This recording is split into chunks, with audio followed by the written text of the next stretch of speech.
আসসালামু আলাইকুম। আমরা সবাই ঘুরতে আইছি। এই যে আমি আলামিন, এই যে ফিরোজ ভাই, এই যে জুয়েল ভাই, এই যে আমার মামু আজারুল মামু। আমরা সবাই ঘুরতে আইছি ওই জায়গায়।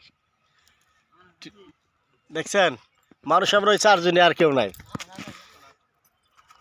পুরা খোলা আকাশ, অক্সিজেনের জন্য আইছি।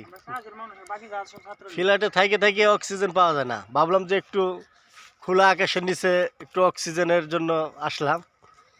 তো ফিরোজ ভাই কিছু বলেন। আমরা আইছি একটু পার্কের মতো নিয়ে জায়গা, পার্ক গাজীপুরের ভিতরে খুঁজে পাই না, পরে এই জায়গায় আসছি। তো দেখতে আছি কিছু পোলাবান খেলতে আছে।